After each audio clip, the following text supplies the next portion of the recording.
Hello everyone, চলে এলাম মুনাই Chakraborty Instagram channel থেকে। আজকে তোমার সাথে শেয়ার করতে চলেছি আমার নাইট স্কিন কেয়ার রুটিন।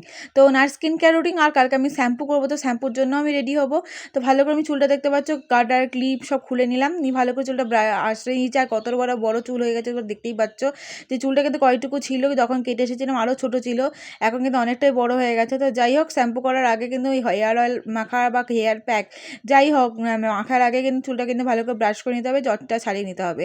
তো ভালো করে জটটা ছাড়িয়ে নিয়ে তারপর দেখো হেয়ার অয়েলটা দিয়ে ভালো করে ম্যাসেজ করে নিচ্ছি। তোমাদের হেয়ার গ্রোথের জন্য ফার্স্ট স্টেপই হচ্ছে ম্যাসেজ করা। যত ভালো করে হেয়ার ম্যাসেজ করবে তোমার স্কাল্পে ব্যথা কমবে, স্কাল্পে ব্লাড সার্কুলেশন ঠিক থাকবে। এবং হেয়ার অয়েলটার মধ্যে রয়েছে আমাদের অনেক কিছু জিনিস, যেগুলো রেমেডি, যেগুলোর জন্য আমার হেয়ার কিন্তু আরও গ্রোথ হবে। তো এর মধ্যে সর্ষের তেলের জন্য কিন্তু ভালো করে চুলটা একটা কালো রঙ আসবে, ঘন কালো রঙ আসবে। আর এইদিকে হচ্ছে আমলা তেল, তার সাথে রয়েছে অ্যালোভেরা, জবা ফুল, নানা রকম জিনিস, যেটার জন্য আমরা কিন্তু চুলের গোড়া শক্ত হবে, হেয়ার গ্রোথ হবে। তো তারপর চুলে সিল্কি হবে, তারপরে তোমাদের ড্যান্ড্রফটা রিমুভ হবে। তো অনেক কিছু কাজ করে এটাতে, আমার খুব ভালো লাগে এই জন্য হেয়ার অয়েলটা, যেটা আমি অনেক বছর ধরে আমি নিজে বানিয়ে মাখি।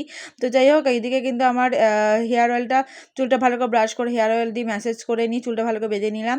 নিয়ে এবার ব্রাশ করে নেবো। রাত্রেবেলা ব্রাশ তো করতেই হবে, সকালবেলা ব্রাশ করলে রাত্রেবেলা ব্রাশ করতে হয়, কারণ হচ্ছে সারাটা দিন ধরে যা খাওয়া দাওয়া করি, দাঁত ব্রাশ না করলে কিন্তু একদম ভালো লাগবে না। তো চলো ব্রাশ করে চলে এসেছি। তো এবার এই যে দেখতে পাচ্ছ সোনার কৌটার মধ্যে রয়েছে স্ক্রাবার, যেটা আমি ডাল আর চাল দিয়ে বানিয়েছি। তো এটা এখন আমি মুখে মাখে স্ক্রাবিং করব। আর এখন আমি বারান্দায় দাঁড়িয়ে, কারণ হচ্ছে বারান্দা তো আলো নাই, যাদের একটুখানি অন্ধকার অন্ধকার লাগতে পারে। বিকজ আমি বারান্দাদারি করছি, কারণ হচ্ছে দেখো এটা গুঁড়োগুলো না ঘরে পড়বে, ঘরটা আবার ঝাঁট দিতে হবে। তো এই জন্য বারান্দায় করছি, যেটা আমি সকালবেলা ঝাঁট দিলেও হয়ে যাবে। তো ভালো করে মুখটা ধুয়ে এসে ভালো করে কিন্তু আমি স্ক্রাবিং করে নিচ্ছি। স্ক্রাবিং করলে কিন্তু ব্লাড সার্কুলেশন ঠিক থাকে, চোখের স্কিনে ট্যান রিমুভ হয়, তারপরে একটা স্কিনে ভালো একটা ম্যাসেজ হয়, সেই জন্য কিন্তু ব্লাড সার্কুলেশনটা কিন্তু ঠিকঠাক থাকে।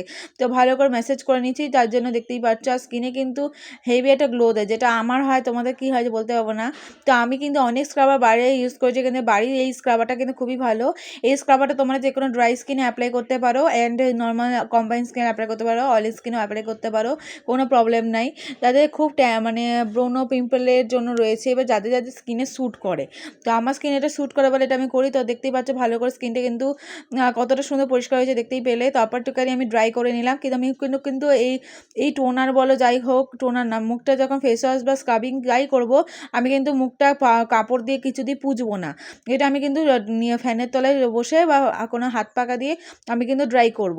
তারপরে কিন্তু আমি অ্যাপ্লাই করে নিয়েছি গুড ভাইবসের গ্রিন টি টোনার অয়েল কন্ট্রোলে, যেটা আমাদের স্কিনে এক্সট্রা অয়েল কন্ট্রোল করে এবং স্কিনে একটা ন্যাচারাল গ্লো নিয়ে চলে আসে। তো তারপরে আমি অ্যাপ্লাই করে নিচ্ছি স্কিনটা। তারপরে দেখো টোনারটা অ্যাপ্লাই করে ভালো করে কিন্তু ড্রাই করে নিলাম। তারপরে অ্যাপ্লাই করে নিয়েছি হচ্ছে গুড ভাইবসের ভিটামিন সি আর B3 একটা গ্লো সিরাম, যেটা আমার 3টে ড্রপেই ভালো করে স্কিনটা কভার হয়ে যায়। তো দেখতে পাচ্ছ ভালো করে কিন্তু আমি ভালো করে ম্যাসেজ করে নিয়েছিলাম। নিয়ে আমার টোনার কিন্তু সিরামটা লাগানো হয়ে গেছে। এবার যদি কোনো কিছু প্রোডাক্টের লিঙ্ক থাকে অবশ্যই কমেন্টে জানিয়ে, আমি অবশ্যই শেয়ার করবো। যাই হোক, চশমাটা পরে নিলাম, একটু জল খেয়ে নিলাম, কারণ সারাদিনে বোতল জল খাওয়া উচিত আর ডিটক্স ওয়াটার, তাহলে স্কিন গ্লো করবে।